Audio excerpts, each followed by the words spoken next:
समझेंगे किस तरह कितने गमों की भीड़ है इस आदमी के साथ। तो ये गमों की भीड़ हम हमारी भीड़ है, हम सभी आपके साथ हैं। स्वागत है। हमारी छोटी बहन प्रमिला जी को बहुत बहुत आभार, धन्यवाद। 10:30 बजे से किसी साथ में बैठे हैं तो लंबा कुछ बोलने की आवश्यकता नहीं है। सब यहाँ पर जो बिराजे बैठे सामने जो दिख रही तस्वीरें हैं वो सर स्वयं में एक बड़ी संस्थान है सारे के सारे। यानी जो ठेठ पीछे विद्रोही जी को देख लो, भले इधर हमारे चारण साहब बैठे हैं उनको देख लो, पुरी साहब बैठे हैं, आदमी राव साहब बैठे हैं। स्वयं में डॉक्टर देव कोठारी साहब तो अपने आप में बहुत बड़ी वो है हस्ती हमारे देश की। तो सब स्वयं में संस्था है, इसलिए बहुत ज्यादा कुछ ज्ञान की बात कहने की आवश्यकता नहीं है। आदरणीय सारंगदेव साहब, आदरणीय महाराज साहब, आदरणीय दवे साहब, राखाराम जी बहुत दूर से पधारे, उदयलाल जी हमारे विधायक महोदय, भाई शास्त्री जी और मेरे भाई साहब भंवर जी, विशेषकर दवे साहब, जयकृष्ण जी वर्षों से शायद इस मैं सोचता हूं कि जन जागरण के अभियान में लग रहे हैं। वर्षों से अकेले ही जूझते रहते हैं। उनकी मोटरसाइकिल और जिंदाबाद छोटी सी नौकरी यूनिवर्सिटी थी, उसके बाद उस समय से भी तो मैं इनका सबसे पहले इनके लिए जोरदार तालियां बजाएं। इनके साथ इन्होंने जुड़ के बाकी लोग जुड़ते गए। कई बार जब महाराणाओं का श्रृंखला का नाम आता है ना, कर्नल साहब बैठे ना, गजेंद्र सिंह जी, वही है ना साहब। जब महाराणाओं की श्रृंखला की बात करते हैं तो वर्तमान विकास आजादी के बाद और महाराणा जो किया उदयपुर के लिए उसको जोड़ लीजिए क्या है। मैं तो कई बार कहता हूं इस बात को, आप उदयपुर का हॉस्पिटल देखिए आज जो बना हुआ है, हमारा जनरल हॉस्पिटल, उसके पोर्च में खड़े होकर देखिए जैसे वर्तमान किसी इंजीनियर ने बनाया हो। उसका जो बरामदा 20 फीट ऊंचा, कोई सोच सकता है महाराणा की क्या कल्पना थी, क्या पिछड़ा बना हुआ है, क्या स्वरूप सागर है, क्या फतेह सागर है, क्या उदय सागर, और पता नहीं कहां तक पानी जाता है। पता नहीं क्या सिस्टम था, कैसे बना, कैसे राशि में बना है। आज के इंजीनियर सोच भी नहीं सकते हैं जितना एकदम वैज्ञानिक तरीके से। इसलिए विज्ञान तो हमारा पहले से था, परंतु आजादी के बाद जिस प्रकार से इतिहास लिखा, आदरणीय भंवर जी भाई साहब ने भी कहा, इतिहास लिखा, हमारी जो विरासत है उसको भुलाने का इतिहास लिखा। कैसे हमारी बुद्धि को खराब कर सकते हैं आजादी के बाद इतिहास वाले। इसीलिए जब चिर पुरातन नित नूतन, अगर पुरानी चीजों को याद नहीं रखेंगे, प्रेरणा नहीं लेंगे तो आगे कैसे बढ़ेंगे। इसलिए पुरानी को भूलो और नई को स्वीकार करो, ये तो इस युग में स्वीकार ही नहीं। इसीलिए आपने देखा होगा इतिहास में अनेक बातें, मैं कई बार कहता हूं जैसे इतिहास में लिखा गया, एकलव्य ने द्रोणाचार्य से अंगूठा मांगा। इतिहास में हमको पढ़ाया गया, हम भी पढ़ते थे, हम सब भाषण में भी कहते हैं, किसी शास्त्र में लिखा हुआ नहीं है, कई बार लिखा हुआ नहीं कि एकलव्य ने अंगूठा मांगा। परंतु एकलव्य क्योंकि भील बात माना, उस समय भील होते ही थे, कहां भील होते थे भाई। एकलव्य जो था वो उस समय के मंत्री थे, यानी मंत्री का बेटा था वहां के शासक का, और मंत्री का जो बेटा था, मंत्री का बेटा इतना होने के बाद भी अंगूठा मांगा क्यों? केवल बदनाम करने के, समाज का आपस में लड़ने के लिए, सारी बातें चली। इसे अनेक बातें ऐसी, इतिहास में अनेक बातें ऐसी हुई है इतिहास में जो इस मैकाले की शिक्षा बदलनी। आप गूगल पर मैकाले को उससे पिताजी को पत्र लिखा ना इंग्लैंड में, वो पत्र आप ढूंढेंगे, उसको पढ़ेंगे तो आपको समझ में आ जाएगा कि यहाँ के लोगों की बुद्धि खराब करो, और इनका अगर दिमाग खराब होगा तो अपने आप इसलिए नेगेटिव पढ़ा गया, टोटल नेगेटिव, पॉजिटिव पढ़ाई नहीं है।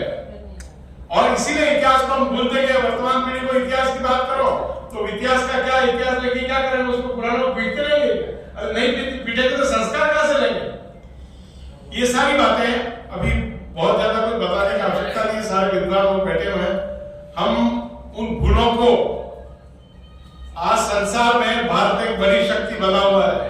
यानी आपने पहले भी एक बार मुझे बुलाया, मैंने कहा वास्को डी गामा ने भारत की खोज की, ये हमको पढ़ाया गया, यही पढ़ा सब लोगों ने। वास्को डी गामा कब पैदा हुआ? मैं तो ऐसा भी कहता हूं आदरणीय इन्होंने विषय उठाया था मुसलमानों का इतिहास कितने साल का, हिजरी संवत का 1400 चल रहा था, 1400 साल का इतिहास है। और इसराइल का इतिहास कितना है, 2023 चल रहा है, 2023 साल चल रहा है उनके इतिहास में। और हमारा इतिहास जगत गुरु शंकराचार्य ने 4 धाम स्थापित किए। कब किए? ईसा पूर्व 509 वर्ष पहले, यानी ईसा 2023 के भी 509 वर्ष पहले जगत गुरु शंकराचार्य ने 4 धाम स्थापित किए। और एक और बात, ये मातृशक्ति इन्होंने संचालन किया, इनके निवेदन करना चाहता हूं, हमारे का महिला को अधिकार नहीं। अरे संसार में फ्रांस में सबसे पहले 1860 में महिला को अधिकार दिया। संसार में 1800 के बाद 1900 के बाद संसार में महिला को अधिकार दिया है। और हमने मंडन मिश्र का नाम सुना है, उभय भारती का, यानी जगत गुरु शंकराचार्य के जब शास्त्रार्थ करने गए मंडन मिश्र थे, तो निर्णायक कौन हो? निर्णायक उनकी पत्नी, मंडन मिश्र की पत्नी उभय भारती थी। यानी महिला उस समय जगत गुरु शंकराचार्य के शास्त्रार्थ में निर्णायक थी। और जब जगत गुरु शंकराचार्य जीत गए तो उभय भारती ने कहा कि मैं इनकी अर्धांगिनी हूं, आप आगे जीते, आपको मेरे से शास्त्रार्थ करना पड़ेगा। द्विवेदी की सही बात है ना। और जगत गुरु शंकराचार्य से उभय भारती ने शास्त्रार्थ किया। और शास्त्रार्थ होने के बाद उभय भारती ने एक गृहस्थ से संबंधित प्रश्न पूछा जगत गुरु शंकराचार्य से। तो जगत गुरु शंकराचार्य ब्रह्मचार्य के गृहस्थ के प्रश्न उलझा दिया उनको, उनका मैं हार स्वीकार करता हूं। तो उभय भारती उस समय जगत गुरु शंकराचार्य से जीत गई शास्त्रार्थ में, परंतु उसके बाद भी उन्होंने कहा नहीं, मैंने जानबूझ के प्रश्न पूछा जो आपको नहीं आता, इसलिए आपको जीता मानती हूं मैं ये आधी जीती हुई है। इसलिए ऐसे विद्वान देश में ऐसे एक एक पद पर आप कुंभल करके हमारे संस्कृत और मेवाड़ में विशेषकर एक एक क्षेत्र में जाइए, आप गोकुंदा चले जाइए, जालोर चले जाइए। कहा जालोर में कमलनाथ में रावण का टीला, रावण आया था क्यों? आप सीता माता के जंगल में चले जाइए, प्रतापगढ़ में सीता माता, ये सीता माता के पगले हैं।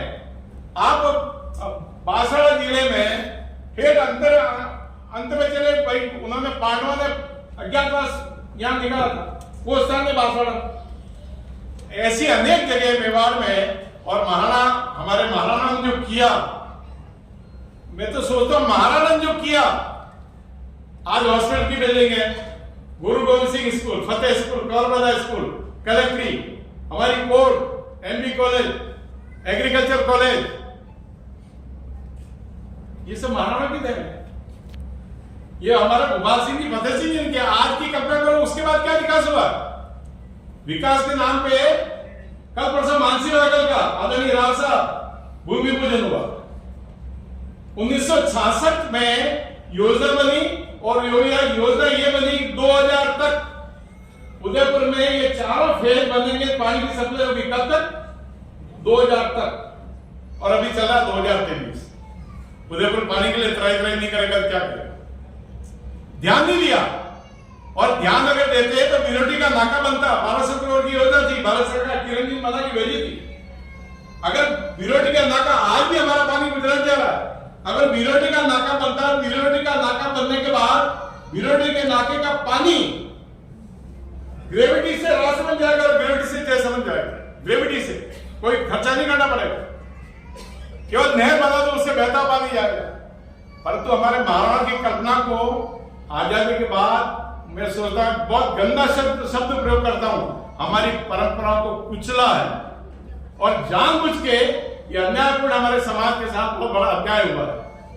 इसलिए आप सब विद्वानों के सामने मैं अपनी छोटी बात निवेदन किया, मुझे बुलाकर सम्मान दिया। मैं एक बात पुनः भाई श्रीमाली जी का बहुत बहुत आभार व्यक्त करता हूं, चौबे जी का आभार व्यक्त करता हूं। बहुत बहुत धन्यवाद, नमस्कार। और ये भाव भरा समय, ये करुणा जब झलकती है, ये करुणा जब अपने लोगों के समक्ष छलकती है, तब लगता है कि ये करुणा का समय है हमको एक दूसरे की बात को जानने का, समझने का, एक दूसरे के निकट जाकर क्या हमें और नया करना चाहिए उस बात का, नए काम के लिए जब हमारे सामने आदरणीय वीसी साहब, आदरणीय सारंगदेव साहब